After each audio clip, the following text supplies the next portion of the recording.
FinLit fam, what's the dealie, man? Y'all already know who it bees. Big Weez. And if you're new here, it's all good. Welcome to FinLit Footsteps, where Gen Z comes to learn ways we can avoid dying old and broke. Now, today we're going to talk about Pax Americana. All right, so this is something that I recently learned, and I think it's dope as fuck. All right, so, I mean, I kind of knew about the stuff that it talks about, but I never had ever heard the phrase Pax Americana. I never heard of Pax Briticana, Pax Romana. We're going to explain all of those. So, long story short, Pax Americana, it basically talks about America's ascent to like greatness, right? It talks about it's like our start of where we become a superpower in the world, where basically the world starts to respect us. Okay.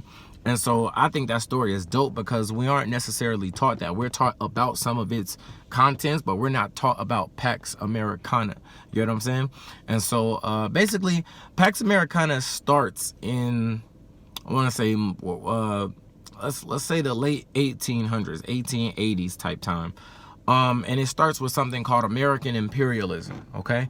Now by this time we've been America for about 100 years. All right. We remember we got our freedom in the 1770s, and then we became America, United States of America, and separated from Britain, yada, yada, yada. Okay. So now we're in the late 1880s. We start establishing our dominance through something called imperialism, where basically we went to these poor countries and forced them to think like America. Okay, that's basically what happened. Like, long story short, we did this in the Philippines, we did this in Guam, we did this in Cuba, wherever the Spaniards used to be. Okay, the Spaniards had all of Latin America, and during the Spanish-American War, we basically forced all them out. Okay, so that war ends in the 1880s. So once we get all of them out, now, you know, there's just a bunch of land and a bunch of people that we see an opportunity to take advantage of. That's essentially America's thought, okay? And so we do that. We start with the Philippines. That's one of the first places that we ever went and basically forced people to think like us, all right? There was actually a Philippines war, which was against us and them. So America does a lot of fucked up shit, long story short, and the world knows of this. America does not. Every country America has done fucked up shit to is thoroughly educated on the fucked up shit America has done to it. We are not educated on the fucked up shit we have done to other countries. Okay, so we actually have a war there. We have a war with everybody, okay? And literally, we've just make them think like us now. We got our businesses there. We got diplomats there. We got our people there, like, just on some bullshit, basically.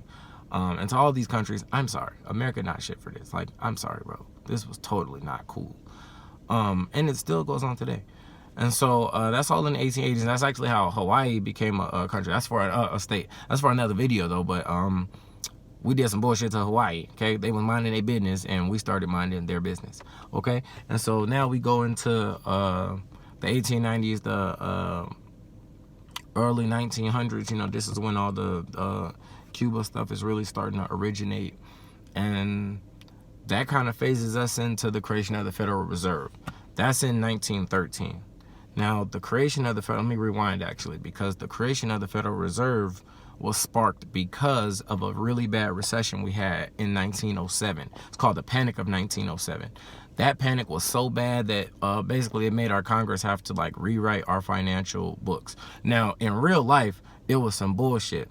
The banks purposely caused this financial crisis to justify having to give banks more ease and a better foundation, a better structure. And so a man named Cole Aldrich, he was actually a senator. He basically gets a bunch of people and sends them to Germany, sends them all over Europe, actually. And they study European banking. They study how everything operates over there. The European Central Bank is the oldest standing central bank. If everybody wants to know where they got their stimulus from, you didn't get it from Trump. You got it from the Federal Reserve. The Federal Reserve is our central bank. Okay, and so our central bank was studied and modeled after the European Central Bank. All right, and so we sent a bunch of people there, and this is actually in something called the Aldrich Plan.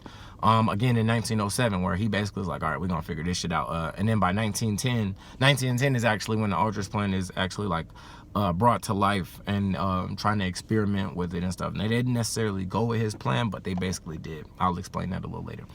And so, yeah, so we go to all these other places, we study. So once we study everything that they got, we bring it back here, you know, we start building what then becomes the Federal Reserve System, which is our current monetary system, our money, right? And so it's why your dollars say Federal Reserve notes, right? They come from the Federal Reserve. And so when the Federal Reserve is created, this is basically a bunch of banking cartels, okay? This is a bunch of rich bankers that get together and figure out a plan to maintain their stay. How are they always going to guarantee that they have money? Through something called the Federal Reserve. Because the Federal Reserve borrows from the citizens, which is you and I, and then gives the money to the big banks. Now, I'll explain that again thoroughly, but that's quite literally what happens. And so, there's that. And then, fast forward to... obviously, we have the Great Depression in the 1930s. This was caused by a prosperous 1920s. Okay, credit was invented in the 1920s, and then that kind of changed the game. People felt like, oh, I could get it now and pay later. That changed the game for everybody. Who wouldn't have wanted to do that? People having excess cash, they had more access to things that they otherwise wouldn't have, and so people started buying refrigerators and radios and cars all on credit.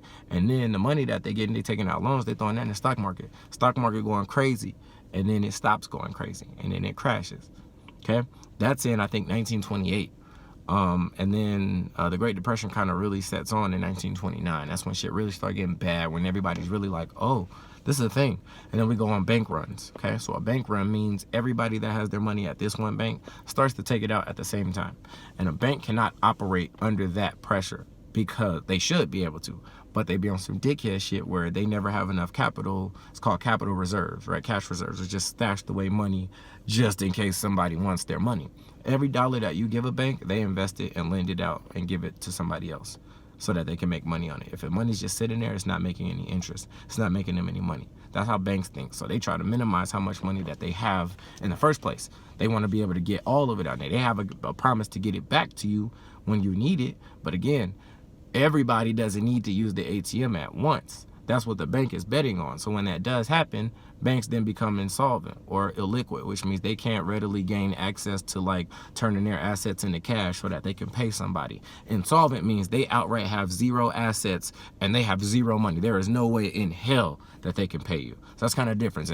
Illiquid, we can pay you just not right now. Insolvent is we can't pay you at all. Okay, and so we dealt with both of those types of banks in the 30s, and that's why the Great Depression lasted for 10 fucking years. It was so bad. And then we had World War II, and shit was rough in World War II because we had excessive government spending. We had high inflation throughout the 40s, so that means prices were rising a lot. They were dropping a lot. We had inflation and deflation. That's rising and lowering prices. And so it was a bunch of bullshit throughout the 40s. But we obviously come out on top in World War I, right? I mean, World War II. We came out on top World War I too, but that was back then. World War II ends in like 1944, 1945. And we have the most intact economy of everybody else, like everybody else is depleted. They dead, they starving, they broke. It's war time, we all intact, we good. Shout out to the women. Women held our economy down in the 40s while men were fighting a war. Women kept our economy afloat. Low key, if there weren't women, we would have been just like everybody else. We probably would have been fucked up just like everybody else. Shout out to women. That said, we ended up creating something called the Bretton Woods Agreement. The Bretton Woods Agreement basically is what established America as them niggas, okay? This was literally a conversation between a bunch of rich white men in some nice suits at a hotel, literally. Just like the Federal Reserve was, by the way. But literally, that Bretton Woods is literally the name of a hotel, okay? So these rich white dudes, they composed something called the Bretton Woods Agreement, where basically the US dollar is now the most important currency in the world. It means more than yours, and everybody has to agree on that because you're broke. You have no money, no gold, no resources, no nothing. We were the main industrial power of the world. So we had the best products for the cheapest. Just like China is now, we used to be them. So, there was incentive to listen to us. Like if you want toasters, you want shoes and boots and guns, probably should listen to us, right? And so that's what we did. And we got people to agree on that, and they did. We pegged our currency against gold. And then that was it, like from there, niggas rocked with us. Now, we started printing a lot of money throughout the 50s and 60s with Lyndon B. Johnson in the 60s. He had something called the New Deal. The Great Society. And that basically meant that he printed a bunch of money. If you ever want to know why education costs so much, pardon me. If you ever want to know why education costs so much, or why Healthcare costs so much, it's Lyndon B. Johnson's fault. Okay, he made both of those cost so much by guaranteeing the payment. So like college. Okay, college used to be $10,000 a year. Okay, but then he guaranteed the loan, right, for the banks. He guaranteed the bank loan. So now the school is like, well, if you guaranteeing the loan, that means you basically giving me the money up front right now, right? So why would I only charge $10,000 if you guaranteeing the loan? I could charge $100,000. And you're still gonna pay that, and the guy who graduates is the one who's footed with that bill, not me and not the government, right? That's a win-win for the school, that's a win-win for the government, that's a win-win for the bank, because the bank gets a tax write-off, right? And so you're literally stuck footing a $100,000 bill for a worthless degree for some information that could have been Googled, essentially. Okay, that's true. And so blame Lyndon B. Johnson for that. And that was in 1965, conveniently the same time they gave us freedom, right? They started making that shit cost so fucking much that we couldn't even win. All right, ain't that some bullshit? Start making this shit cost so fucking much, bro. Niggas can't even enjoy shit now because niggas making this shit cost too much. That's how they fucked over black people. But that's a conversation for another day. All right, so now we fast forward to 1948. 1948 was when we really started showing our muscle. Okay, we had something called the Marshall Plan. The Marshall Plan is where we went to a bunch of countries in Europe and gave them aid. We gave them hella fucking money. It would be the equivalent in today's dollars of like $130 billion. We gave all of them a bunch of money and basically allowed them to rebuild their economies, rebuild the nuclear plants, rebuild the factories, rebuild the car producers, rebuild your houses, rebuild the parks, science research, all that type of shit. Okay, and niggas, that really made people look at America like, oh shit, they not playing, you know, because you gotta remember, everybody in Europe they were the economic powers of the world before America. Everybody in Europe, Britain, the UK, Germany, West Germany specifically, like, they ran shit. They were the economic powers of the whole world. And then one day they weren't. And then it was us, right? And so us helping them was like, oh shit, America helping Europe? That's crazy. You know, it was like that, the tide was turning. And so that was in 48. And that leads us to really the 50s, you know, the 50s, 60s, nothing really happened there. Just a bunch of dickhead government spending, a bunch of stupid ass policies. You know, we ended up fighting an unnecessary war, the Vietnam War, and we lost and got our asses whooped, and it cost a lot of fucking money. All right, so then we fast forward to 1970s. All right, in 1971, Nixon, if you've ever heard of him, Richard Nixon, he actually takes our currency away from its gold peg. So it used to be, our value used to be compared to gold. And then he basically said, no, not anymore. Because we printed too much money, we were losing all of our gold. If you don't really understand it, I'll explain that in another video.